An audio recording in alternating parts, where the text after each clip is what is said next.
ఈరోజు అమి తుమి movie release అయింది. దీని కథ ఏంటో తెలుసుకుందాం. ముందుగా కథ విషయానికి వస్తే, కోటీశ్వరుడైన తనికెళ్ళ భరణికి కొడుకు శ్రీనివాస అవసరాల, కూతురు ఇషా రెబ్బాగా నటించారు.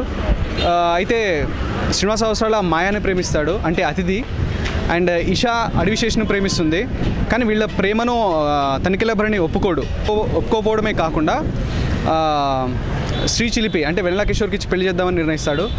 కానీ ఈ రెండు ప్రేమ జంటలు ఎలా ఒకటయ్యాయి, వీళ్ళిద్దరూ ఎలా కలిశారు, పెద్దల్ని కాదని ఈ రెండు ప్రేమ జంటలు ఎలా ఒకటయ్యాయి అనేదే కథ.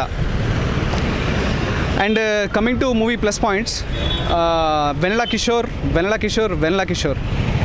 ఎందుకంటే వెన్నెల కిషోర్ శ్రీ చిలిపిగా చేసిన కామెడీ చాలా బాగా వచ్చింది. అండ్ తన కామెడీ టైమింగ్ కానీ, అండ్ బాడీ లాంగ్వేజ్ కానీ, తన పాత్ర కానీ, తను ఆ సీన్స్ మధ్య నలిగిపోయే ఆ ఎక్స్ప్రెషన్స్ కానీ, అండ్ తను పండించిన హాస్యం కానీ చాలా బాగుందని చెప్పాలి.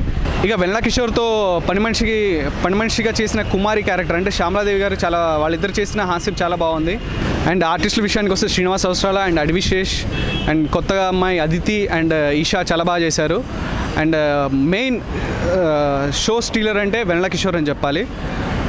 అండ్ టెక్నీషియన్స్ విషయానికి వస్తే పీజీ విందా కెమెరా వర్క్ చాలా అద్భుతంగా ఉంది. అండ్ సాంగ్స్ కూడా 2 సాంగ్స్ ఉన్నాయి, కానీ పర్లేదు, సిచ్యువేషన్ తగ్గట్టు ఉన్నాయి songs. And coming to Indraganti Mohan Krishna గారు చాలా ఆఫ్టర్ ఏ లాంగ్ టైం అంటే అష్టాచమ్మా తర్వాత ఒక మంచి హెల్దీ కామెడీని అందించారు. అండ్ సెకండ్ హాఫ్లో అయితే అసలు నాన్ స్టాప్గా అందరూ నవ్వుతున్నారు. అండ్ ఎవ్రీ టైం తను మంచి హెల్దీ కామెడీతో ఎంటర్టైన్ చేస్తున్నారు. ఓ సింపుల్ స్క్రిప్ట్ని తీసుకొని ఓ మంచి కామెడీ యాడ్ అయితే ఓ మంచి సినిమా అవుతుందని రుజువైంది ఈ సినిమా. ఓవరాల్గా అయితే మూవీ చాలా బాగుంది. అందరూ ఇట్స్ ఏ కామెడీ ఎంటర్టైనర్.